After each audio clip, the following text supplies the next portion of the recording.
What's going on, guys? Jacob B here with another video, and today I'm going to do the 2020 election based on whatever the October surprise is.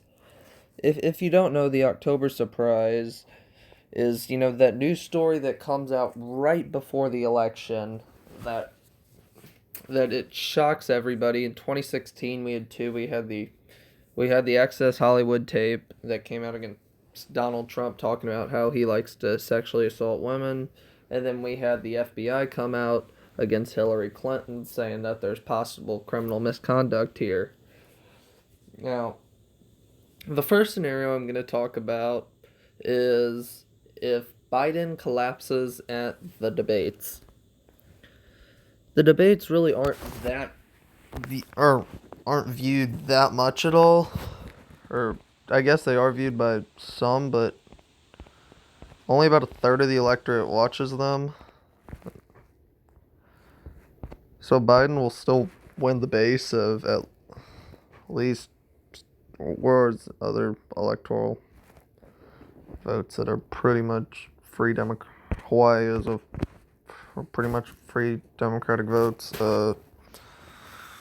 So if Biden collapses, the Republicans will not win Oregon. Pretty much under any circumstance.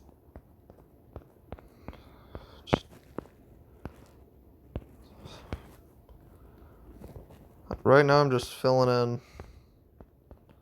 pretty much all the automatic states for both candidates, no matter what the October surprise is, unless it's insane, obviously. But yeah, this will still be the base for the baseline for both candidates. I still think Biden would win New Mexico and Virginia. However, I do think Trump would win some educated states like North Carolina, Florida. I'm gonna go by other states too. Still think Biden would pull out Nevada. And Maine, I think he'd win it as a whole and in the first district. And yeah, I think if it's a complete Biden collapse, this is what Colorado actually thinks still would go to Biden. But yeah, I think it's 316 to 222 Trump if Biden completely collapses. The presidential debates will still have 100 million plus viewers, so they'll still be significant. And if Biden collapses, people see that Biden is an idiot and we don't want this guy running the country. We'll let Trump run it, even if they're Democratic voters. I still think they'll vote. They'll vote for Trump, but they'll vote Democrat down the rest of the ticket. Okay, that's scenario one. Scenario two will be if a COVID vaccine is announced before the election. I think with the COVID vaccine, it's gonna be impossible for Biden to win if there's a COVID vaccine. I'm sorry, Democrats. If they can properly announce a COVID vaccine. I'll even throw Georgia in the safe category. Biden, I still think, would win the... Oh. Biden is not going to win Pennsylvania if there's a COVID vaccine announced. Just throw that toss up for the argument's sake. I think Trump likely wins states like Arizona. Indiana's actually safe. But it makes states like Arizona, Iowa, Ohio. Hawaii's actually safe blue. Just realizing that I'm missing a lot of states. Make those in the likely category. It takes New Mexico down to New Mexico and Nevada down from likely Dem states to lean Dem states. Takes Colorado down to a tilt Dem state. Maine's first is tilt Dem. I think Trump wins the rest, but Trump could still win the state outright. Susan Collins surges to a re-election. Florida, I think that leans Trump because of the senior vote. Minnesota, I think maybe trending Trump anyway, but with this crazy announcement, if they actually make it, North Carolina, I think, goes to Donald Trump pretty easily. In Virginia, I still think the educated white suburbanites have turned against Trump, but maybe some of the undecideds will make it a little closer. So it'll be a close state, but Biden will still win Virginia. But this is the election if a COVID vaccine is announced before the election date. Now, the next scenario is going to be that there's no real October surprise and things stay pretty much as they are now. Maybe COVID infections are a little down, little up, but there's no real change. Actually,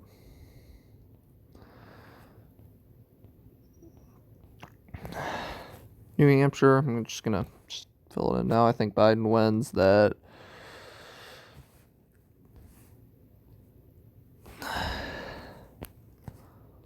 Okay. I still think Trump could hold his base. If everything stays the same.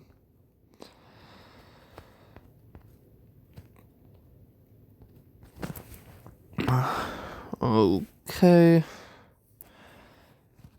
New York and Illinois would be blue, actually. So the Dems have an advantage here, and then they even build their advantage stronger when they win Nevada, New Mexico easily, and Maine's first district, and Virginia. Not North Carolina. I'm having a hard time clicking. I think the GOP is going to end up winning North Carolina unless something insane happens. Same with Georgia. I just think they have enough DNA and enough, Republican rural Republican voters to fend off any Democratic challenge unless it's a pro-Biden October surprise. Texas, I think that goes in the lean red category. I think Colorado's a likely blue state. Iowa, I think, is a lean red state. So is Ohio, but states like Pennsylvania and Michigan will be lean blue. Minnesota and Wisconsin will be tilt blue. Arizona will tilt red. State of Maine. So we have the Democrats at 278. Last question is Florida.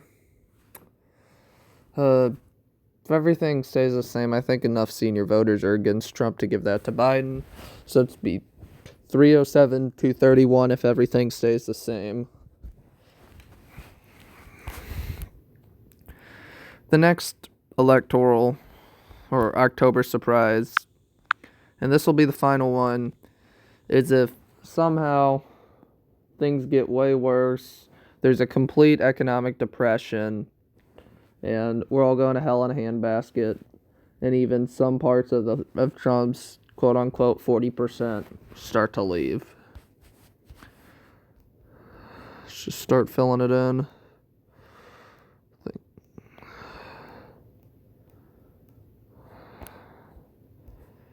Yeah, this would be ugly for Trump. I'm going to call, a lot of the states that I said, might be competitive in some of these scenarios. I'm going to call them a lot of those safe.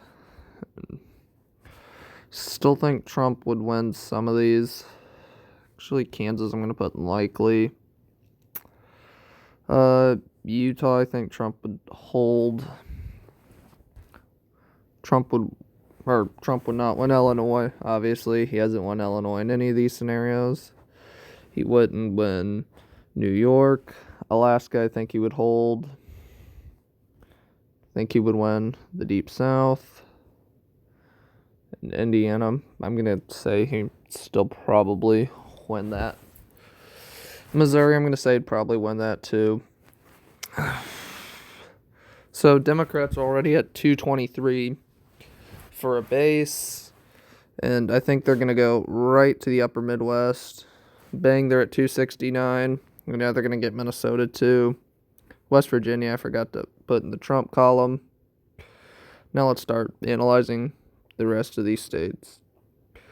Arizona, I think that would go to the Democrats by about 5 points if there's a complete collapse.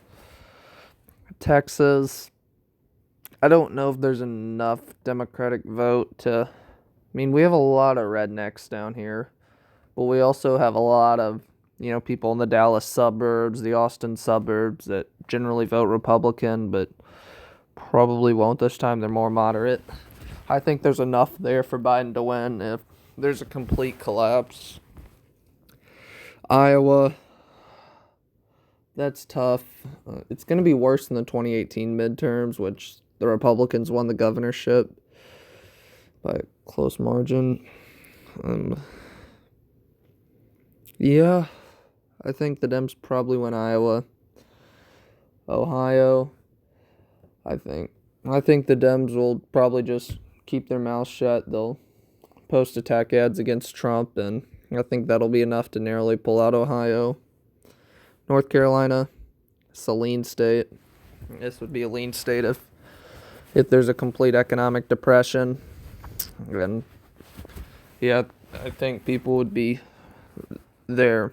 People in North Carolina would be ready enough for change that they'll just go ahead and vote Biden in. South Carolina, I still think there's enough Republican supporters down there to give Trump a somewhat narrow win, although it would be much more narrow than obviously should be. Georgia, although I still think the white rule voters would stay with Trump, everybody in the suburbs would flip on him, the cities would turn out in big numbers. There'd be enough there for the Democrats to win. And Florida, I would have it as likely, but there are probably 45% of each party probably has 45% of the state in their column. So the Democrats wouldn't win by much more than 7 or 8. So that's why it's technically a lean state.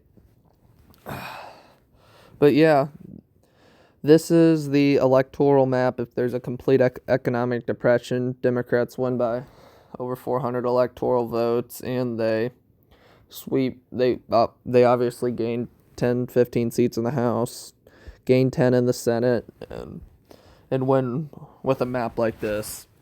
All right, I'm out. Peace.